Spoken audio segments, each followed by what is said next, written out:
The summer heat in Houston, Texas pressed down on everything like an invisible weight. Golden rays of sunlight poured through the narrow cracks of a dusty storage room at the back of the Vergara mansion. Inside, a young woman knelt on the cold concrete floor, her hands clutching a rag so worn it had lost its color.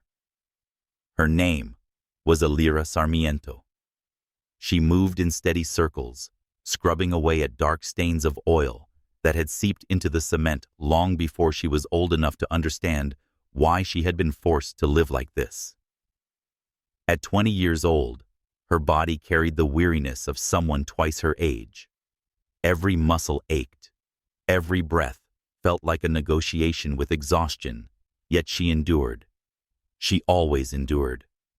The mansion above her gleamed with chandeliers, marble floors, and laughter that echoed through high ceilings. But down here in the dim belly of this estate, Elira was invisible, a shadow. A loud creak cut through the silence. The heavy wooden door swung open with a thud, and the light that spilled in framed three figures. With her chestnut curls and designer silk dress, Clara Vergara stood at the center, her hands fixed on her hips. Beside her, tall and broad-shouldered Mike Vergara sipped lazily from a soda can. Behind them lingered Selena, her smirk hidden behind manicured fingers, as if every cruelty they enacted was a form of entertainment. "God, you're still at it!" Clara's voice sliced through the air, mocking and sharp. "You've been here for hours, and the floor still looks filthy." Elira stiffened. She forced herself to lower her gaze. "I'm sorry, Clara. I'll finish soon." Her voice was barely above a whisper. Mike chuckled darkly. He stepped forward, towering over her, and without warning, he tipped the soda can forward, letting the icy liquid spill onto the floor she had just scrubbed. The sticky sweetness spread across the cement, soaking into Elira's hands and drenching the rag. "There," he said with a cruel laugh. "Now you've got something new to clean. At least you'll be helpful for once." Selena's giggle filled the space, airy and poisonous. "He's right. Cleaning messes is the only thing you'll ever be good at, Elira." The sting of humiliation crawled across Elira's skin, but she pressed her lips tightly together. She would not cry. Not here. Not in front of them. Her hand trembled as she wiped the spill, each swipe harsher than the last. Not against the floor, but against the storm of anger rising inside her chest. Then came the words that pierced deeper than any insult. "You should be grateful," Clara sneered, leaning casually against the doorframe. "My father was generous enough to let you stay here. Honestly, you don't even belong in this house. You're nothing but a charity case. A burden. A useless stray. Stray. Burden." Elira's lungs tightened. She had heard those words countless times, yet they never failed to cut. They carved deeper than bruises, echoing inside her, long after the laughter faded. From behind the group, a heavier presence filled the doorway. The patriarch, Michael Vergara, appeared immaculate in his crisp white shirt, his expression cold as marble. His very presence seemed to drain the air from the room. "What's going on here?" His voice was a low rumble enough to silence the mockery of his children. "She's too slow." Clara immediately complained, her voice sugar-coated with false innocence. "We've been waiting forever, and the place still looks disgusting." Mike scoffed. "Honestly, Dad, she's useless. She can't even clean properly." Michael's eyes cut toward Elira, and she saw nothing. No recognition, no compassion, only disdain. "Pathetic," he muttered. Then with a swift kick, he overturned the bucket of water beside her. The contents splashed across the floor, soaking her skirt and bare feet. "You'll start again. And if this place isn't spotless by dinner, you won't be eating tonight." The laughter of Clara, Mike, and Selena followed him out of the room, leaving Elira kneeling in the mess, her body shivering as cold water dripped down her skin.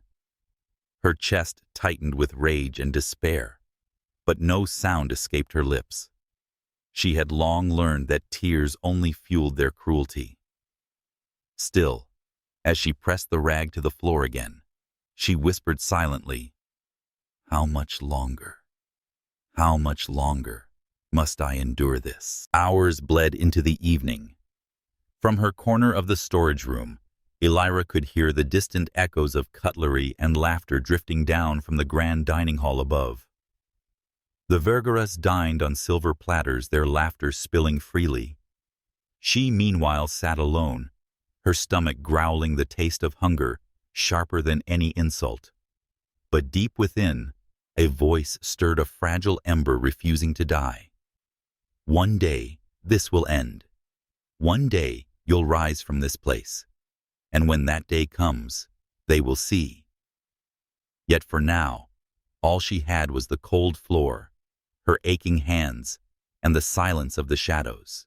The next morning before dawn stretched its fingers across the Houston skyline. Elira was already awake. She moved from one chore to another, washing, cooking, preparing the table. Clara brushed past her intentionally as she laid down a glass of water, sending the glass tumbling to the floor with a sharp crash. "Oh, Elira," Clara said, feigning exasperation. "You're always such a clumsy little thing." I'm sorry," Elira stammered, bending quickly to pick up the shards. Mike appeared then, his grin predatory. He stepped deliberately onto her hand as she knelt, pressing down just enough to make her flinch. "You should be used to this by now," he hissed, leaning down so only she could hear. "You're nothing more than the rag you carry."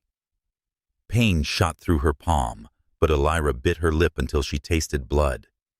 "Don't cry. Please don't give them the satisfaction." From the reflection in the glass of the dining room mirror, she caught sight of herself, thin, exhausted, nearly unrecognizable. And in that reflection, she made herself a promise. "Not forever. I will not be this forever." Later that morning, as she tended the garden with trembling hands, the crisp scent of dew clinging to her skin, her tormentors gathered on the veranda. Clara and Selena, in elegant dresses, sipping coffee, their laughter sharp as glass. Mike leaned against the railing, phone in hand, his eyes flickering with cruel amusement whenever they landed on Elira. "She looks more like a stray dog than a girl," Clara said with a laugh, her voice carrying easily across the lawn. Selena giggled. "Good thing she isn't really one of us. What a disgrace that would be." Elira's jaw tightened. She kept watering the flowers, her face calm, though inside she was a storm.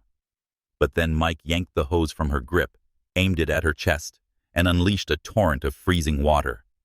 The shock stole her breath. She staggered back, soaked to the skin, as laughter exploded from the veranda. "Now she's clean, at least." Clara cackled, her hands clapping together in delight. "Like a dog on a leash," Selena added. Her clothes clung to her body, heavy and cold. Her teeth chattered, but her eyes burned. And then suddenly, the air shifted. The mansion's gates swung open, and a sleek black luxury car glided into the driveway, gleaming under the Texan sun. The laughter faltered. The car door opened, and a tall man stepped out. Dark tailored suit, polished shoes, confidence radiating from each deliberate stride. His name spread in whispers even before he reached the garden. Vince Altamirano, the young tycoon. The man whose rise in New York's financial world had been meteoric, his reputation forged in brilliance and fire. He walked with quiet authority, his gaze sweeping across the scene, until it landed on Elira, drenched, trembling, gripping the hose like a shield. His voice, when it came, was low and cutting. "What's happening here?" The laughter died completely. Clara straightened her posture, fumbling to fix her hair. "Oh, Vince, nothing serious. We were teasing. Elira here spilled water on herself. She's always so clumsy." But Vince's eyes sharpened, flickering toward Mike, then back to Elira. "Really," he said, his tone carrying doubt, "because it looked very different from where I stood. Elira lowered her gaze, her heart hammering. She didn't want to drag him into this, didn't want to cause a scene. Yet something about his presence, steady, unflinching, ignited a flicker of warmth inside her chest. Without hesitation, Vince shrugged off his jacket and draped it over her shoulders. "Miss," he said quietly, almost tenderly, "you'll catch a chill. Keep this on." Her breath caught. She looked up startled into his eyes, and for the first time in years, she saw no mockery there. Only concern. A simple gesture, yet to her, it felt like the beginning of something unimaginable. And as the Vergaras watched in stunned silence, a seed was planted. A seed of defiance. A seed of hope. A seed of war. The jacket clung to her shoulders like a foreign warmth she did not dare claim. Elira lowered her gaze, too aware of the silence stretching across the garden. For once, Clara had no snide remark. Mike looked away, jaw tight. Even Selena's smirk faltered. And all because a stranger, this man with sharp eyes and an unshakable stance, had chosen to shield her. "Thank you, Elira," whispered, though her voice was so faint the air almost swallowed it. Vince didn't reply. He gave her a brief nod as though the gesture required no thought. Then he turned toward the veranda, where Michael Vergara had just emerged, his presence heavy as a storm. Michael's eyes flicked from Elira in Vince's jacket to the young tycoon himself. His lips pressed into a hard line. "Mr. Altamirano," Michael said evenly, "to what do we owe this unexpected visit?" Vince's gaze lingered on Elira for one beat longer before he answered, "Business, Michael. But first, perhaps you should reconsider how you treat those under your roof. It reflects poorly." Michael's jaw clenched. His children shifted uneasily behind him, suddenly less brazen under Vince's scrutiny. "Mind your concerns, Vince," Michael said coldly. "This is my house, my rules." Vince gave a faint shrug, his indifference sharp as a blade. "As you wish. Still, some things are hard to ignore." He left it at that, his words hanging like a silent warning. Elira wanted to thank him again, but fear sealed her lips. In her world, gratitude was dangerous. Gratitude made her visible, and being visible always led to punishment. So she kept her eyes lowered as Vince walked away with Michael into the mansion, their conversation soon muffled by polished walls and closed doors. Hours later, the house hummed with celebration. From the storage room, Elira could hear the laughter of guests, the music of crystal glasses colliding in toasts. She was not allowed near such gatherings, except to clean once the revelry ended. Tonight was no different. She sat on the cold floor, hugging Vince's jacket against her chest. Its scent was faint wood-smoke leather, something indefinably his, but it wrapped around her like a shield. She closed her eyes without tears, for the first time in years. But safety in her world never lasted long. It was past midnight when the sharp slam of the storage door jolted her awake. Michael stood there swaying slightly, the unmistakable tang of whiskey trailing behind him. His eyes burned with something darker than drink. "Get up," he barked. Elira scrambled to her feet, clutching the jacket instinctively. "Sir, you think you can shame me?" His voice thundered, echoing against the cement walls and parading yourself in front of Vince like some victim and making me look weak in my own house. Her breath caught. "I didn't." The back of his hand struck her cheek before she could finish. The sting burned hot, her knees buckling. "You are nothing." "Elira," Michael roared, "nothing but the curse that ruined this family. Ever since you came here, misfortune has followed me. My wife is dead, my business suffering, and now you dare humiliate me before a guest." Tears pricked her eyes, but she swallowed them down. "I never wanted to." Another blow, this time to her stomach. Air rushed out of her lungs. She fell to the floor, the jacket sliding from her arms. "Get out." Michael growled, his voice low, dangerous. Out of my house. Out of my sight. You are no daughter ward, or one from this night on. Do you understand me? She looked up at him, trembling. Where will I go? His laugh was hollow. The streets of Dallas are full of rats. You'll fit right in. He yanked her by the arm, dragging her down the corridor, as her bare feet scraped against the floor. The grand halls of the mansion blurred with crystal chandeliers and polished marble, mocking her with their brilliance. At the front door, he shoved her out into the night. The heavy oak slammed shut behind her, with a finality reverberating through her bones. The silence that followed was deafening. Elira staggered into the dark street, the humid Texan night pressing against her skin. The city lights of Dallas flickered in the distance, but here on the edge of wealth, the road was deserted. Her palms stung with cuts, her lip bled, and her ribs ached with each breath. She bent to pick up Vince's jacket, which she had clutched desperately, even as Michael dragged her out. Pulling it around her shoulders, she sank onto the curb. Her entire life had been this house, its cruelty, its coldness, its endless echo of mockery. Now, she had nothing. And yet, for the first time, she was free. The thought terrified her more than the night. What if I can't survive without them? Whispered a voice within. What if all I am is the worthless stray they say I am? But another voice rose soft yet firm. You are not what they made you. You are not their cruelty. You are more.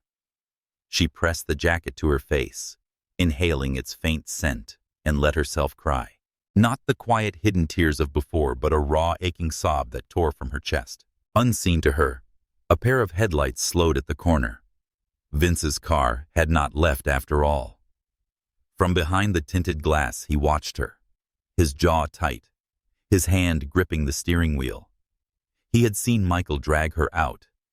He had seen her fall to the ground, clutching the jacket he had given. Every instinct urged him to step out to take her away from this misery. But he knew, Michael Vergara knew the man's ruthlessness, and interfering too openly could spiral into consequences neither of them was ready for. So he stayed hidden in the dark, his eyes following her fragile silhouette as she staggered down the empty street. She doesn't even realize how strong she already is, he thought. But she will. One day she will. And with that silent promise, Vince started the car again, letting the shadows swallow his presence. By dawn, Elira had walked miles. Her feet were blistered, her body raw with pain, but she did not stop. The neon lights of Dallas dimmed as the sun rose, washing the city in pale gold. People hurried past her without a glance. To them, she was invisible, just another stray caught in the cracks of wealth and poverty. But inside, something had shifted. The cruelty of the night had carved open a wound, but in its depths, a spark glimmered. For the first time, Elira whispered, I will not go back, not ever. Her voice was hoarse, but the words felt like a vow. And though she did not know it, that vow would change everything. The day stretched on, each hour heavier than the last. Hunger gnawed at her stomach and her vision blurred. Her knees buckled when the sun sank low, casting the streets in orange fire. She collapsed against the side of an abandoned building, Vince's jacket still clutched to her chest. As darkness crept in again, her last thought before losing consciousness was of the man who had given her that jacket, the stranger whose eyes had held something she had never known. Not pity, not scorn, but belief. And somewhere in the city, Vince Altamirano signed a contract with Michael Vergara at a gleaming downtown office. His expression was unreadable, but his thoughts lingered on the girl in the shadows. He didn't know her story yet, but he would. For now, a storm had begun, and neither of them could escape its pull. The streets of Dallas shimmered with the cruel glow of neon signs as night bled into dawn. Somewhere between the shadows and the faint hum of early traffic, Elira lay curled on the pavement, clutching a jacket too large for her trembling frame. Her breathing was shallow, her skin clammy. Every bruise pulsed with memory, the sting of Michael's blows, the echo of Clara's laughter, the weight of a door slammed forever behind her. But now, silence. Her eyes fluttered open briefly, catching the blurred outline of headlights slowing near the curb. She tried to rise to vanish into the anonymity of darkness, but her strength betrayed her. Her body collapsed once more, surrendering to the cold. Inside the car, a man leaned forward. His hair was silver at the temples, his suit immaculate even at this early hour. His name carried weight across the world's financial capitals, Severino Alcantara. Yet at this moment, titles and power mattered less than the sudden ache in his chest at the sight of the young woman lying motionless by the roadside. "Stop the car!" He ordered, his voice deep but steady. The driver hesitated. "Sir, this neighborhood," I said. "Stop." The luxury sedan rolled to a halt. Severino stepped out, polished shoes crunching against gravel, and crouched beside the fragile figure. Her face was streaked with dirt, her clothes torn, but something about her, something unexplainable, gripped him. He brushed back a strand of her damp hair and froze. There was a faint birthmark shaped like a crescent moon on the curve of her left arm. For an instant, the world stilled. Severino's breath caught memories flooding back with painful clarity. A child's laughter echoing in a sunlit garden. A tiny hand clutching his finger. The Yaya who had promised safety the night he had returned from a trip abroad to discover his daughter was gone. For 2 decades he had searched. Endless leads, each one turning cold. Hope had withered, leaving only guilt. And yet, here she was. Or was fate playing another cruel trick? "Sir!" One of his security men approached, eyes wary. Severino's jaw tightened. "Bring her. Carefully. She's coming with us." As they lifted Elira into the car, she stirred faintly, lips moving around words too soft to hear. He leaned closer, and just before her consciousness slipped away, he caught it. "I am not trash." The quiet defiance in those 3 words shattered him. When Elira woke, she was no longer on the street. She first noticed the scent, clean linen, faint lavender. The second was the softness beneath her. Not cold pavement, not a damp cot in a storage room, but a plush, enveloping alien bed. Her eyes opened fully, and the room came into focus. Tall velvet curtains framed windows spilling with morning light. A chandelier glittered above. Mahogany furniture gleamed, polished to perfection. She sat up too quickly, gasping. Pain rippled through her ribs, reminding her of every blow. Her hands clutched the silk sheet as panic clawed its way up her throat. Where am I?" "You're safe." The voice was calm, measured. Elira's head snapped toward the sound. A man she had never seen was seated in a chair near the bed. His older, dignified presence carried the weight of someone used to commanding rooms. But his eyes, sharp, searching, held something else. She shrank back instinctively. "Who are you?" He stood slowly, careful not to startle her. "My name is Severino Alcantara." The name meant nothing to her, though its authority pressed down like invisible gravity. Why am I here?" she whispered. "You collapsed last night. I found you."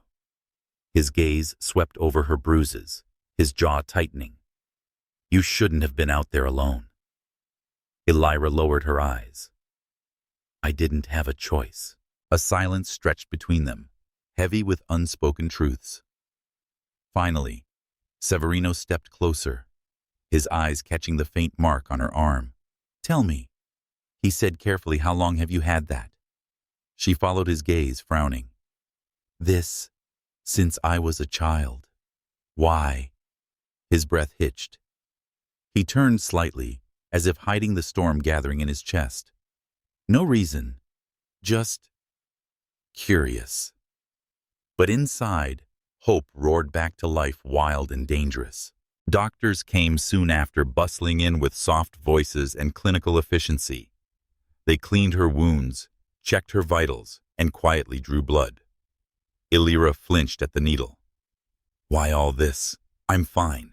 It's only routine, one of them assured. She didn't believe it, not entirely. Yet exhaustion dulled her protest. When they left, Severino remained watching her with an intensity that unsettled her. Where is your family? He asked gently. Elira's throat tightened. Family. The word cut deeper than any insult. I don't have one, she said finally. The Vergaras raised me as their servant. His knuckles whitened against the armrest of his chair. He forced his tone to remain even. And before that, her eyes clouded. I don't remember. They said I was abandoned and that I should be grateful. Abandoned. Severino repeated each syllable, tasting of rage. She nodded, her gaze fixed on the floor. For a long while he said nothing. Then, with quiet finality, he rose. You're not abandoned anymore, Elira. Not while you are under my roof. That night, sleep eluded her. The bed was too soft. The silence too heavy. She lay awake, staring at the ceiling, Vince's jacket folded neatly on the chair beside her. Questions spun through her mind like restless birds. Who was this man? Why did he look at her as though she were something precious, not disposable? And why did she almost believe him for the first time? The next morning, Severino returned a sealed envelope in hand. His eyes were unreadable as he sat at the edge of her bed. Elira, he said, voice low, I need you to prepare yourself. What I'm about to tell you may change everything. Her pulse quickened. She gripped the blanket tightly. He slid the envelope toward her. Inside are test results. DNA. We ran them after the doctors took your samples. She blinked, confused, fear rising. Why would you? Because he said, his voice breaking. For the first time, I have been searching for my daughter for nearly 2 decades. And last night I found her. The room tilted. Elira's breath came in shallow bursts. You're mistaken, she whispered. I'm no one's daughter. I'm nothing. Severino reached for her hand, steady, unyielding. No, you are mine, and the world will know it. She stared at him, trembling, the envelope heavy in her lap. Inside, the truth waited. A truth that would shatter the chains of her past and set fire to a future she never dared imagine. The first morning Elira awoke in the Alcantara mansion, she thought it was a dream. The bed was too soft, the air too fragrant, the silence too gentle to be real. She touched the silk sheets with trembling fingers, half expecting them to vanish into the thin mattress of a storage room floor. But when she sat up, the velvet curtains still shimmered in the morning light. And beyond them, the Dallas skyline stretched wide and golden. It wasn't a dream. For the first time in her life, she had not woken to Clara's voice barking orders or the sting of Michael's disdain. She had woken in freedom. And yet, freedom was a stranger. When the maids entered with breakfast trays, porcelain dishes filled with steaming eggs, fresh fruit, and warm croissants, Elira could barely look at them. She whispered, "Thank you," so softly they almost didn't hear. Her hands trembled as she lifted a spoon, her chest tight with the memory of countless nights she had gone to bed hungry while laughter rang upstairs. Abundance surrounded her, but her body did not know how to accept it. Severino watched from the doorway, his expression unreadable. He did not press her. He only said, "Eat, Elira. You must regain your strength. The world won't wait for you to catch up." Within weeks, her world changed again. She was enrolled at Harvard Business School in Boston. The very name felt unreal on her tongue. The Alcantara jet carried her across the country, leaving behind the Texas heat for Massachusetts's crisp intellectual air. The campus overwhelmed her red brick buildings, standing like monuments to ambition, students striding with books tucked under their arms, their laughter confident their futures already written. Elira walked among them, heart pounding. Her simple blouse and second-hand shoes, though replaced soon by new clothes chosen for her, could not mask the weight of her past. "You don't belong here," a voice whispered inside her. "You'll always be the girl scrubbing floors." But another voice rose faint, yet firm. "You are Elira Alcantara. You are not trash. You will rise." The first semester was brutal. She struggled with finance lectures and her notes were messy and confused. She stumbled through case studies where her classmates' heirs of legacies and dynasties spoke with easy authority. At night, she would sit in the library, tears burning her eyes as she tried to absorb foreign words, numbers that seemed to mock her. Sometimes, she remembered Clara's laughter, Mike's insults. "You're useless, Elira. You'll never be more than a rag." Those words nearly broke her. But then she would see Severino's face in her memory, steady and patient. "You are mine, and the world will know it." And so she pressed on. One evening, after failing another practice case, she slammed her book shut and whispered bitterly to herself, "Maybe they were right." Across the table, a fellow student, a blonde girl named Madison, looked up. Her tone was sharp. "What was that?" Elira startled. "Nothing." Madison's eyes narrowed. "You don't talk much. Where are you from anyway?" Elira hesitated. The truth felt heavy like chains. "Texas," she said finally. Madison smirked. "Figures. You don't have the polish. Honestly, I don't even know how you got into Harvard." The words stung, but this time Elira did not shrink. She met Madison's gaze and said softly, "Maybe the same way you did." Determination. It was the first time she had defended herself openly. The fire in her voice surprised even her. Months turned into years. Slowly, she learned to navigate the rhythm of academia. She stayed late in libraries, asked questions others scoffed at, and pushed herself until knowledge that once felt unreachable began to flow more easily. She discovered a talent for strategic thinking, connecting dots others overlooked, reading numbers and the stories behind them. Professors began to notice. One even remarked, "Miss Alcantara, you have the instincts of someone who has lived through battles most of us only read about." Elira smiled faintly. He had no idea how true that was.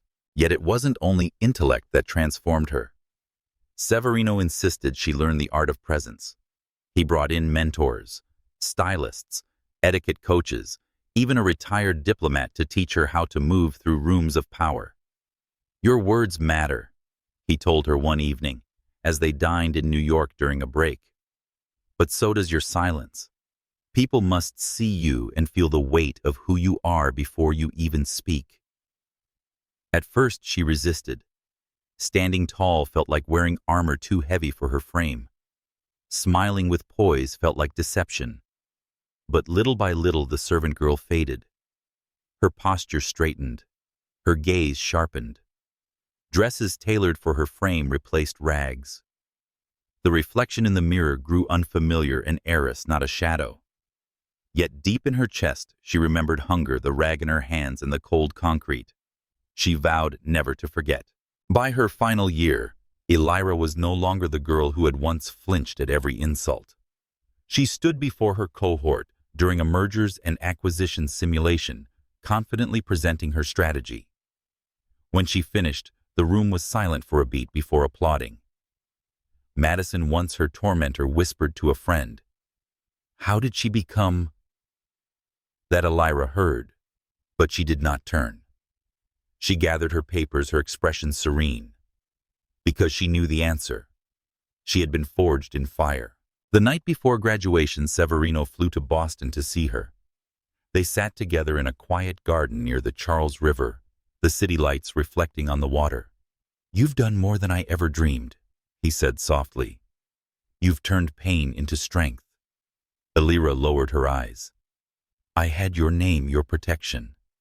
That's what gave me the chance." "No," he corrected gently. "Those things opened the door. But you walked through it." She blinked back tears. For so long she had fought to prove she was more than what the Vergara's told her she was. Now for the first time she believed it.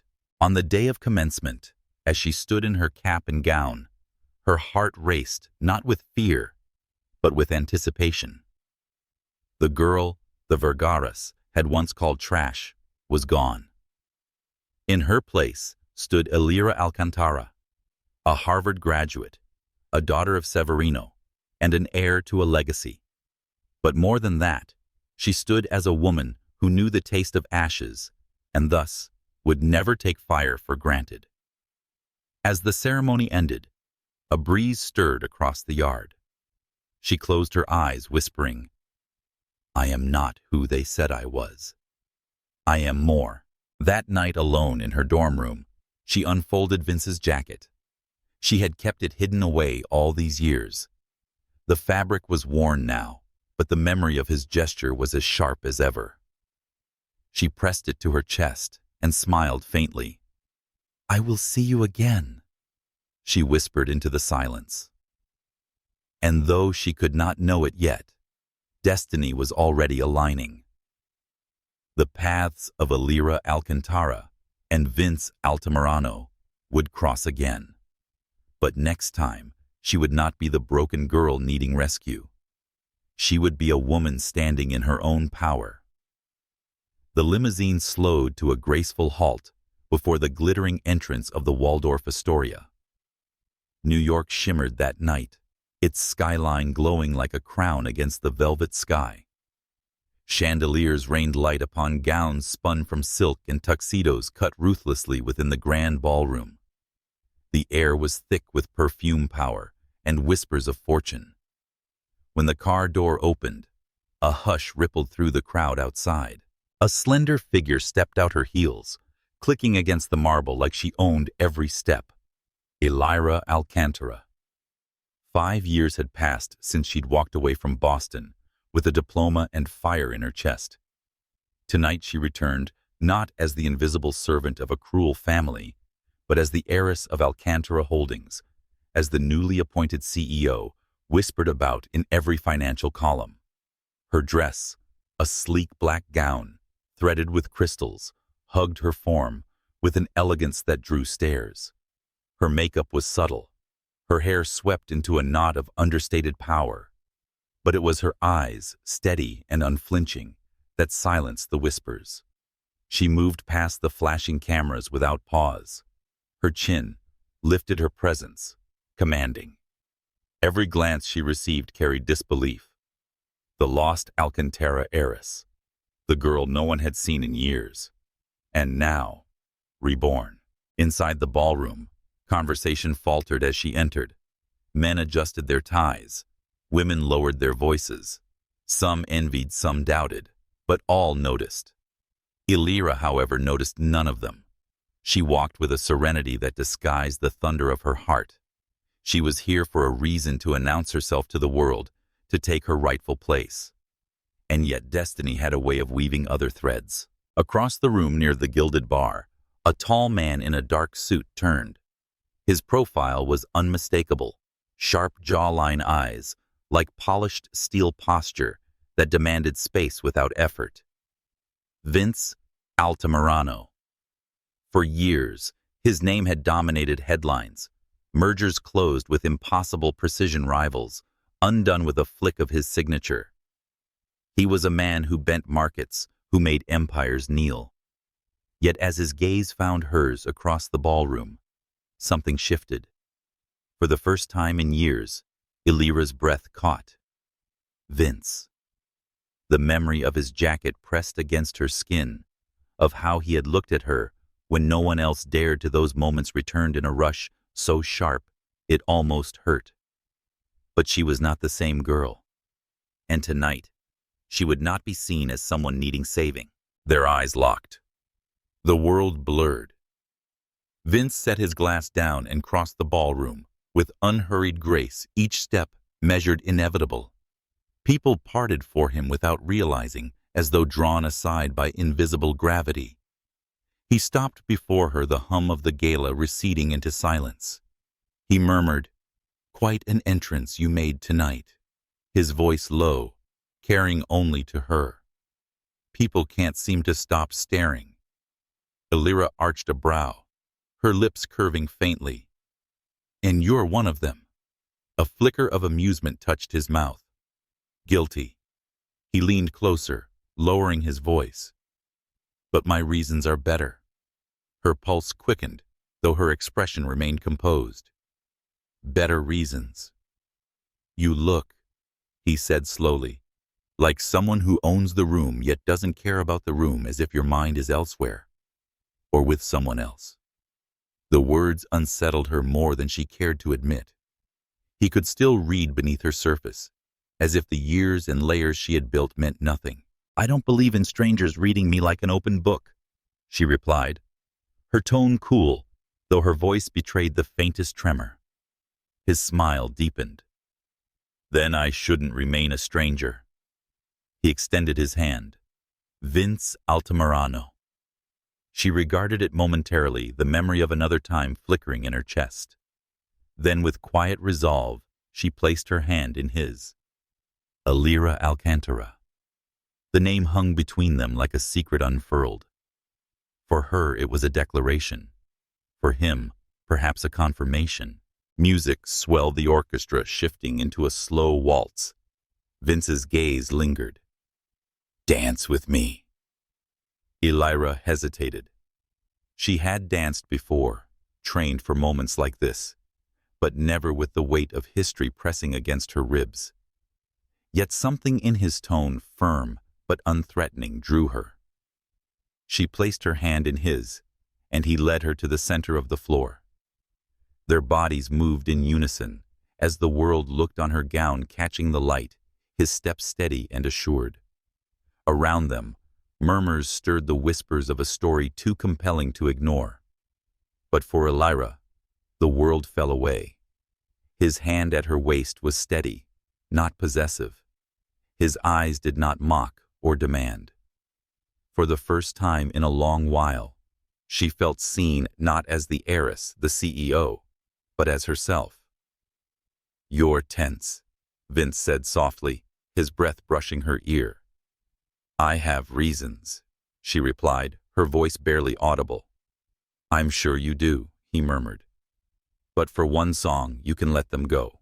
Against her will, a faint smile curved her lips. When the music ended, he guided her off the floor. They found themselves on a quieter balcony, overlooking the glittering Manhattan skyline. The air was cooler, the hum of the gala fading into the distance. "You talk," she said, finally breaking the silence, "as if you know me." "Maybe I want to," he replied. Her eyes searched his, guarded yet curious. "Why?" "Because 5 years ago, I gave a girl my jacket." His gaze softened, though his voice remained steady. "And I've wondered ever since what became of her." Her chest tightened. She looked away, clutching the railing. "That girl died a long time ago." "No," he said, his voice firm. "She survived. And she's standing right here." The words struck her deeper than she expected. For a moment, the carefully built armor of Elira Alcantara wavered, revealing the fragile soul beneath. She turned back to him, eyes glistening with something she would not name. "You don't know what you're getting into, Vince. My world isn't built on kindness. It's built on debts, betrayals, and wars you can't imagine." "I don't need to imagine," he said. "I've fought my own. And I don't like bullies, Elira. That makes us more alike than you think." Their gazes locked once more, and an unspoken pact took root in the silence. This was not just an attraction. It was recognition. And though neither of them said it, they knew their story had only begun. The night sky of Manhattan stretched endlessly, a constellation of steel and glass, where power whispered through every illuminated window. Inside the Alcantara Holdings Tower, the top floor glowed with cold white light. Papers spread across a mahogany desk, and contracts and reports formed a battlefield, but only Elira knew how to command them. She leaned back in her chair, her fitted blazer casting sharp lines against the backdrop of the city. On her tablet charts glimmered evidence of a slow, calculated erosion of the Vergara empire. Every move was deliberate, every acquisition a quiet strike. Yet victory felt hollow tonight. She set the tablet aside, rising to the window. The city pulsed beneath her, alive with ambition. But in her chest, silence pressed like a weight. A knock broke it. "Miss Alcantara," her assistant's voice came through hesitantly. "Mr. Vince Altamirano insists on seeing you." Elira's lips curved into a faint, knowing smile. "Let him in." The doors opened, and Vince walked in, clad in a perfectly tailored navy suit. He moved with the calm assurance of a man who had never once questioned his place in the world. Yet his eyes, piercing unreadable, were fixed only on her. "You waste no time," Elira said coolly, returning to her desk. "What do you want this time?" He placed a leather folder on the polished surface. "To help you finish what you started." She raised a brow, unimpressed. "I don't recall asking for help." "You didn't," he agreed, sliding the folder toward her. "But you need it." Her fingers hovered before finally flipping it open. Inside lay documents, financial records, offshore accounts, photographs of meetings in smoke-filled casinos. Each page tightened the noose around Michael Vergara. Elira studied them, her composure unshaken. "You've been watching them." "For years," Vince admitted. "They crossed me too." Her eyes flicked up sharply. "And now you expect me to believe we're allies?" "I don't expect anything," he said. "I'm offering a partnership. What you choose to do with it, that's your move." The air thickened. She closed the folder slowly, meeting his gaze across the desk. "Can you handle being part of my war?" She asked, her voice low, almost dangerous. "I don't think," Vince replied, stepping closer. "I know." Her pulse betrayed her quickening, though her face remained unreadable. "This isn't business as usual, Vince. Every move I make isn't just to win. It's to destroy."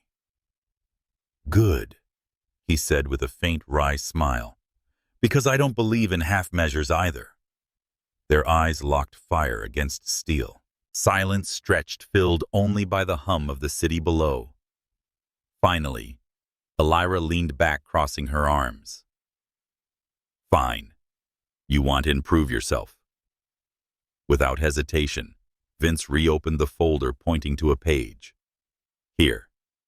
The offshore laundering scheme is tied directly to Vergara casinos. The government works for us if we leak this to the proper channels." Elira traced the lines with her finger, her mind racing. He wasn't bluffing. This was ammunition she had been hunting for months. She exhaled slowly. "You've done your homework." "I don't walk into battles blind," he replied. For the first time, she allowed herself a small smile. "Then maybe you're not as reckless as I thought." The moment lingered heavier than the words spoken. Vince leaned forward, bracing his hands on her desk. "You don't have to do this alone, Elira. Strong as you are even, you know, loneliness is a weapon that cuts both ways." Her throat tightened, a flicker of vulnerability rising before she crushed it. She forced a smirk. "And what makes you think I trust you enough to let you in?" "Because," he said softly, his gaze steady, "you wouldn't have let me pass that door if you didn't." Her hand stilled on the edge of the folder. The truth of his words unsettled her. For a long while, neither moved. Then slowly, Elira extended her hand across the desk. "This alliance," she said, her voice deliberate, "is conditional. Betray me once, Vince. I'll destroy you faster than I destroy them." Vince's lips curved not in mockery, but in respect. He clasped her hand firmly, his touch warm, grounding. Fair enough, but betrayal isn't in my plans. Staying is. The handshake lingered a fraction longer than necessary, sending a current neither dared name. Hours later, long after Vince had left, Elira stood again by the window.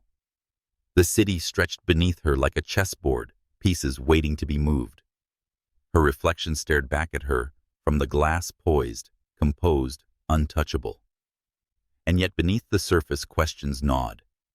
Was she controlling the game? Or was she unknowingly stepping into Vince's orbit? For the first time in years, she felt something other than vengeance burning in her chest. Something dangerous.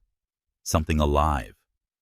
And as the night deepened, Elira Alcantara whispered to herself, not as a vow, but as a warning. Power is never shared. It is only borrowed. Let's see who borrows from whom.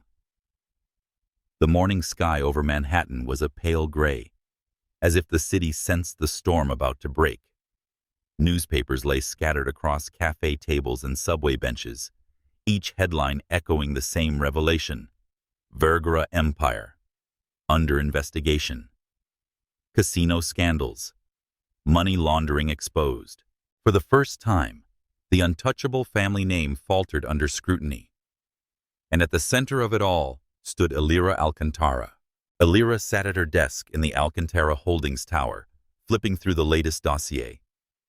Photographs of clandestine meetings, wire transfers linking Vergara casinos to shell companies in the Cayman Islands, affidavits from whistleblowers, all meticulously prepared. Vince had provided the missing pieces, but Elira wove them into a weapon sharp enough to cut. Her assistant entered quietly. The press conference begins in an hour. Are you ready, Miss Alcantara? Elira closed the folder, her expression calm, almost regal. I was born ready. Yet as she rose, smoothing the folds of her tailored black suit, her heart whispered otherwise. Born ready, no. She had been forged ready through hunger, humiliation, and the cold floors of storage rooms. The ballroom of the grand hall gleamed with marble and chandeliers, but the air was heavy with anticipation. Rows of cameras were already fixed on the podium at the center. Reporters murmured their pens, poised their questions sharp as blades. When Elira entered the room, fell silent. She walked with measured steps, her heels echoing against the polished floor. No servant's rags, no trembling hands, only poise, carved from years of survival and discipline. Her presence commanded attention, and even the most cynical reporter leaned forward. Vince was there at the edge of the room. He did not stand beside her, but his gaze followed her every movement, steady, protective. Elira reached the podium, adjusting the microphone with deliberate calm. She let the silence stretch, knowing the weight of expectation hung in the air. Good morning, she began, her voice clear, unwavering.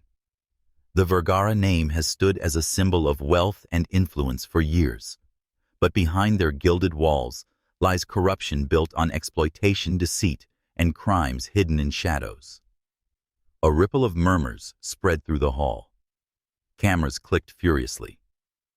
She held up a set of documents, each page projected onto the massive screen behind her. These are records of money laundering through Vergara casinos. Illegal transactions disguised as business. Connections to offshore accounts designed to evade law enforcement. Flashbulbs erupted. Hands shot up, questions already forming. But Elira continued, her tone sharper now. These are not just numbers. They are the foundation of an empire built on lies. An empire that once called me trash, a servant unworthy of respect. Today that empire crumbles under truth. Her words cut like glass, and though her gaze swept the crowd, it lingered only briefly on Vince. He gave a slight nod, silent approval, and strength surged through her veins. The doors burst open. All heads turned as uniformed officers entered, escorting a man in handcuffs. Michael Vergara. His once imposing figure seemed diminished, though fury still burned in his eyes. As reporters shouted, microphones shoved toward him, he searched the room until his gaze collided with Elira's. "You think this is over?" he snarled, voice dripping venom. "You'll regret this, Elira. You always will." But Elira did not flinch. She met his stare with calm defiance, then returned to the podium. "Justice," she said firmly, "is not vengeance. It is truth unveiled. And today, truth has spoken." The hall erupted in chaos, shouted questions, the flash of cameras, the crescendo of scandal unfolding live. Clara and Mike appeared moments later, their faces pale as they pushed through the crowd. Clara's voice cracked with rage. "This is your doing. You think you've won. You'll never be one of us." Elira. Elira's lips curved into a faint, icy smile. "I don't want to be one of you." Mike stepped forward, his jaw tight. "We'll come back stronger. Money talks and the Vergaras always rise." Her gaze sharpened, cutting through his bravado. "Money may buy silence, Mike, but it cannot erase the truth, and truth is louder than all your wealth combined." The cameras devoured the exchange, every word immortalized. Through the frenzy, Vince never moved from his place near the edge. Yet his eyes never wavered, a silent anchor amidst the storm. Elira felt at his presence like a shield, his belief, a steady flame against the coldness of the moment. For years, she had stood alone, fighting shadows with bare hands. Now, though unspoken, she knew she was no longer alone. When the press conference ended, Elira walked out into the hallway, her step sure, but her chest tight with the adrenaline of battle. Vince followed, catching up as the noise of reporters faded behind them. "He said you handled that like a queen." His tone calm, but edged with admiration. Elira exhaled slowly, leaning against the cool marble wall. "Queens can fall, Vince. Today was only one victory. The war isn't over." He studied her, his gaze softer now. "Then let me stand beside you until it is." Her heart faltered at the words, though her face remained composed. She looked up at him, her voice low. "And if standing beside me costs you everything, then it's a price I've already decided to pay." The sincerity in his tone pierced through her defenses. She turned away, staring at the city skyline beyond the tall windows. Her reflection looked back at her powerful, untouchable, yet in her chest, the walls trembled. That night, back in her office, Elira watched the news reports replay the day's events. Michael's arrest, Clara's outburst, the shockwaves rippling through Wall Street. Victory tasted sweet, but beneath it, something deeper stirred. For the first time, she realized her battle wasn't just about revenge. It was about reclaiming herself from the girl who had once believed she was worthless to the woman who now made the world listen. And somewhere in that reclamation, Vince had become more than an ally. He had become the mirror, reflecting the strength she dared not claim for herself. She touched the glass of the window, her voice barely a whisper. "This is only the beginning." The city did not sleep after Michael Vergara's arrest. Headlines screamed across every news channel, social media feeds churned with speculation, and whispers filled the corridors of Wall Street. Elira Alcantara had struck, but empires, even when fractured, rarely die quietly. It began with rumors. Anonymous blogs hint that Alcantara Holdings had falsified documents and that Elira herself had orchestrated the financial leaks. Within days, whispers hardened into accusations. She's just another power-hungry heiress. Maybe she fabricated everything to bury the Vergaras. Can you really trust a woman who appeared out of nowhere? The word spread like wildfire. Elira sat in her office reading the articles with cold detachment, but her hands betrayed her, trembling slightly against the paper. Across from her, Vince stood with arms crossed. "This has Clara's fingerprints all over it." Elira's lips curved into a bitter smile. "Of course it does. They've lost the boardroom. Now they'll fight in the shadows." 2 days later, an invitation arrived, a private gala hosted by Clara, disguised as a charity dinner in Midtown Manhattan. Bold Vince muttered, reading over Elira's shoulder. "She's baiting you." "That's precisely why I'll go," Elira replied, her voice like steel. Vince's brow furrowed. "You walk into that room and their allies will surround you and their narrative. One slip and they'll crucify you." Her eyes met his steady. "I've been crucified before, Vince. I survived. Now it's their turn to face me in my own skin." For a long moment, he studied her, admiration warring with frustration. Finally, he exhaled, resigned. "Then I'm going with you." The Midtown ballroom glittered with chandeliers and false smiles. Elira entered in a midnight blue gown, every step precise, every glance measured. The room stilled, eyes following her like moths to flame. Clara approached her, smile sharp as glass. "Elira, how radiant you look now that you've ruined my father." Elira tilted her head, her tone silk over steel. "Truth ruins only those built on lies, Clara. You should know that." Gasps rippled through the nearby guests, but Clara smirked, feigning control. Mike appeared, glass of whiskey in hand. "You think the world believes you give it time. They'll see you're no different from us." Elira's gaze lingered on him, calm and unyielding. "The difference, Mike, is that I don't need to pretend." Dinner was served, but conversation was poisoned. At every table, whispers spread, rumors planted carefully by Clara's allies. Elira Alcantara fabricated the evidence. She framed Michael to seize power. Perhaps she isn't even Severino's real daughter. Elira heard every murmur, each one a dagger, but she did not flinch. She sipped her wine, spine straight, mask unbroken. Yet beneath the table, her fingers curled tight into her palm. Vince leaned closer, his voice low, meant only for her. "They want to rattle you. Please don't give them the satisfaction." She met his eyes, and momentarily the room's noise faded. His gaze steadied her, grounding her. As dessert plates were cleared, Clara rose, her glass raised high. To truth, she declared, her voice carrying across the ballroom. And the courage it takes to expose lies, even when they come from those who pretend to be family. All eyes turned to Elira. The challenge was unmistakable. Elira rose slowly, her own glass in hand. To truth, she echoed, her voice smooth, but edged with fire. "May it burn away every mask, no matter how well it fits." The clash of toasts reverberated like steel on steel. Guests shifted uncomfortably, sensing the war beneath the velvet surface. Later that night, a figure emerged from the shadows as Elira stepped into the quiet hallway beyond the ballroom. Mike.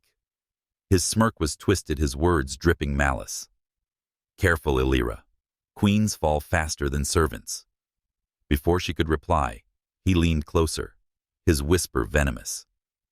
"And when you fall this time, no one will catch you."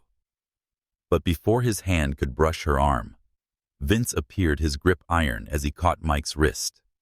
"Touch her again," Vince said softly, dangerously, "and you won't have a hand left to drink with." The silence between the three of them crackled with threat. Mike yanked his arm free, masking his fear with laughter. "Enjoy your victory while it lasts." He vanished into the shadows, leaving only the echo of menace behind. Elira sat in silence in the limousine, the city lights flickering against her face. Vince watched her, his jaw tight, his eyes unreadable. "You shouldn't have gone," he said finally. She turned to him, her voice calm but laced with fatigue.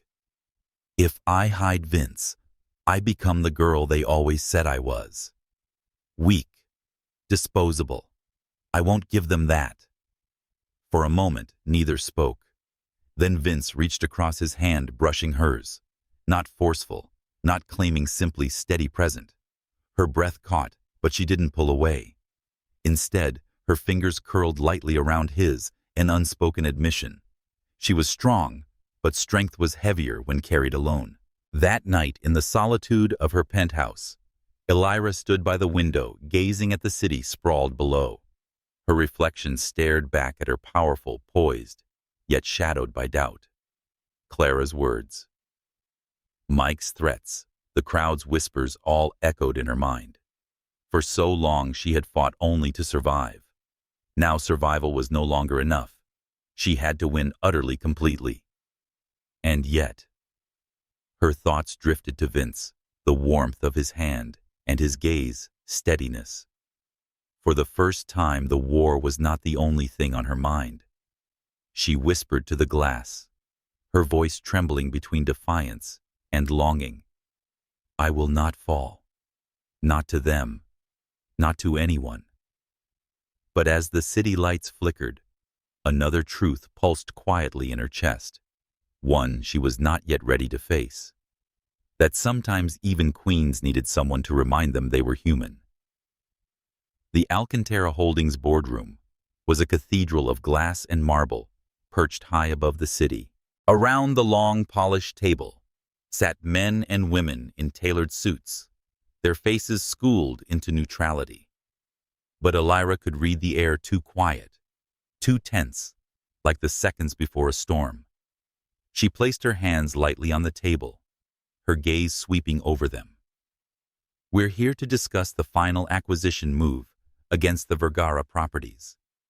Everything is in place. All we need is your vote. Silence. Then Mr. Whitman, one of the senior directors, cleared his throat. With all due respect, Miss Alcantara, the board has concerns about your methods.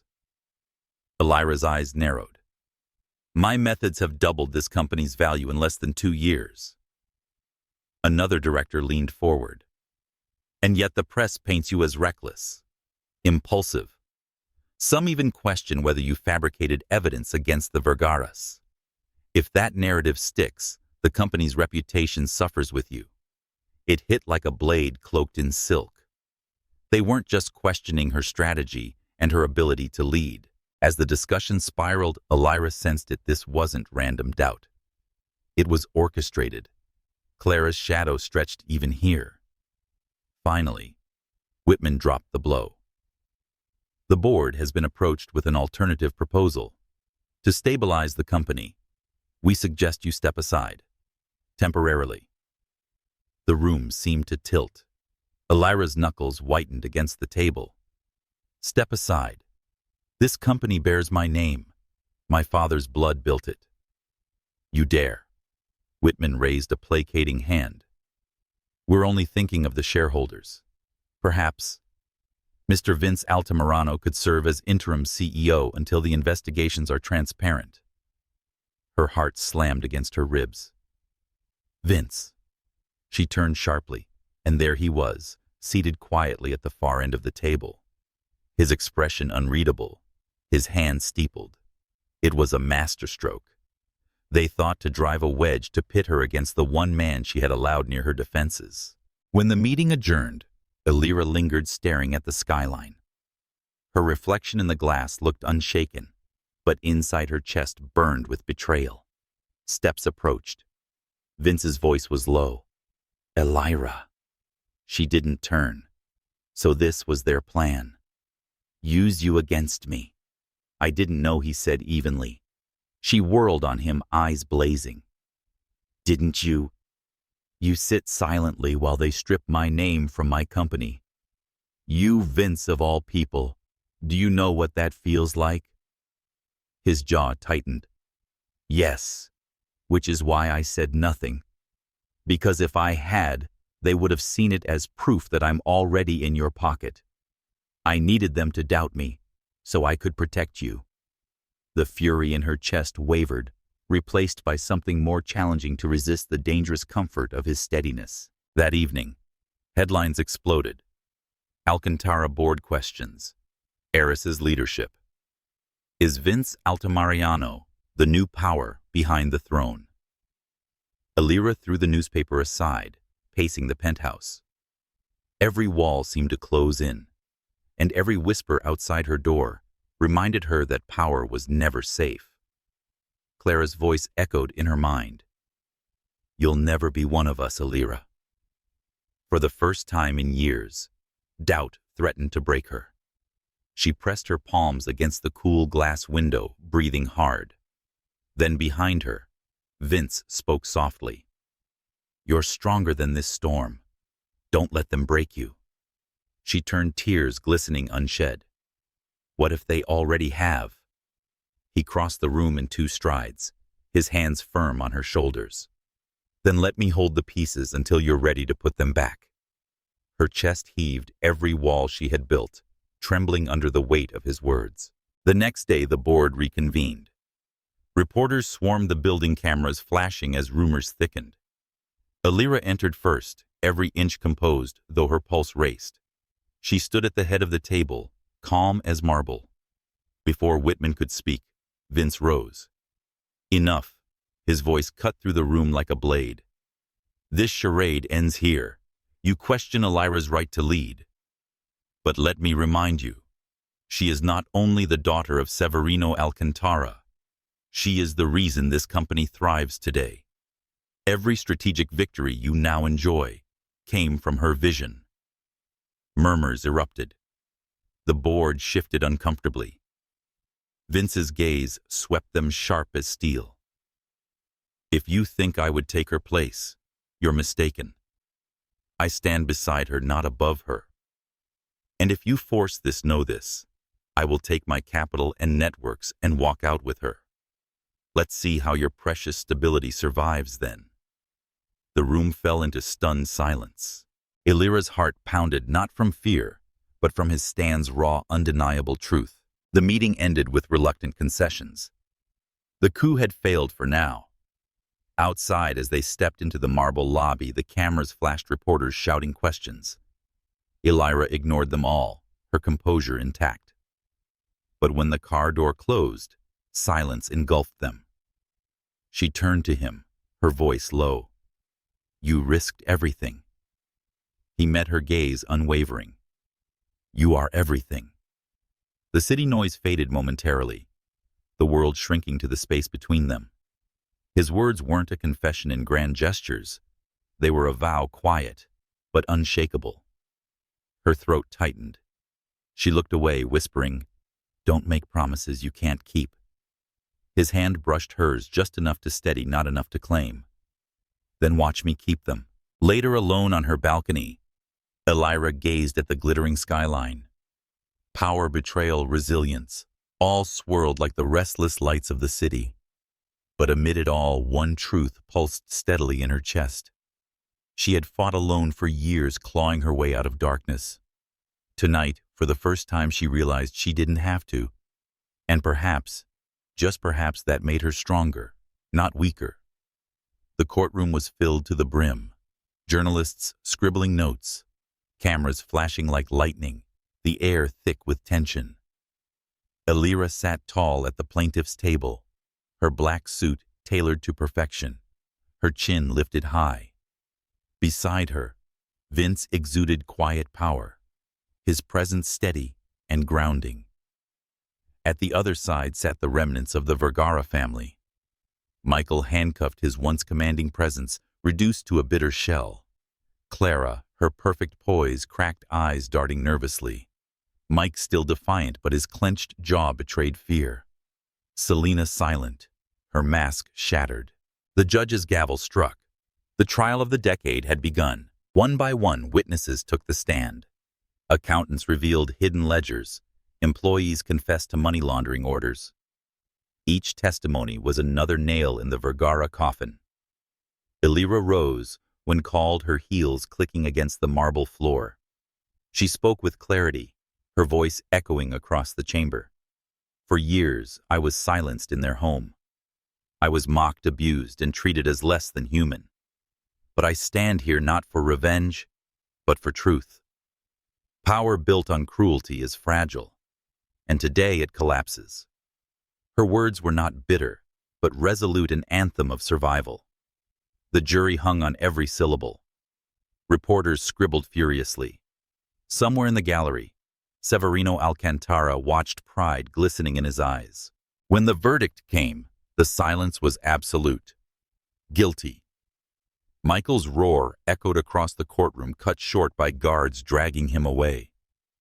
Clara collapsed into tears, mascara streaking her cheeks. Mike cursed under his breath, fury giving way to despair.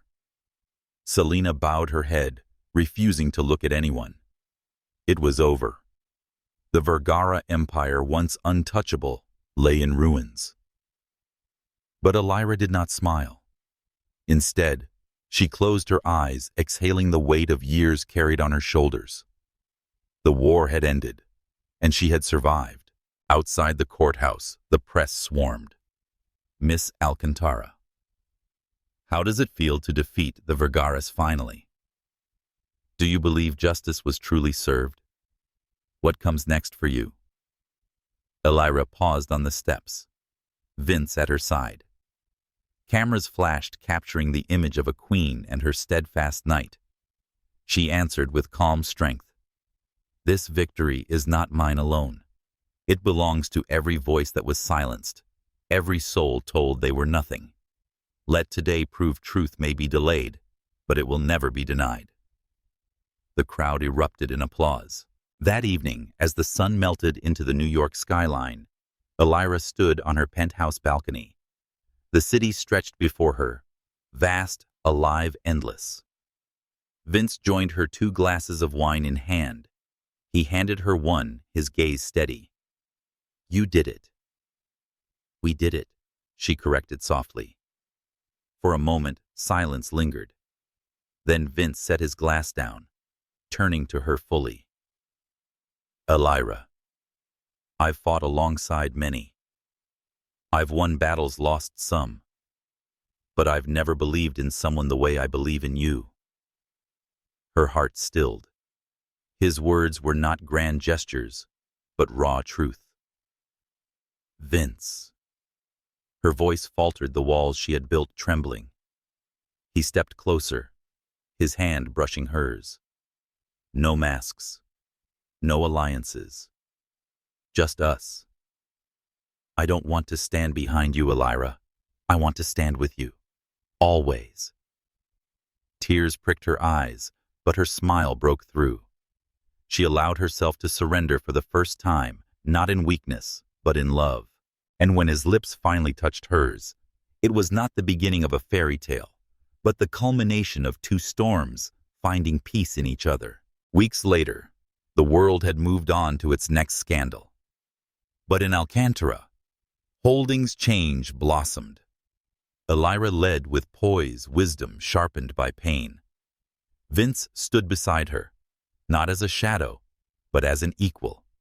Together they rebuilt not only empires, but themselves. At a charity gala, a reporter asked, "What drives you now?" Miss Alcantara Elira smiled, glancing at Vince before answering. Not vengeance, not ambition, but hope. The hope that power can be wielded with compassion, and that love, even in the darkest places, can still be found. The cameras captured her words, but the world could not capture the quiet truth between them. The touch of Vince's hand against hers, under the table, the unspoken vow of forever.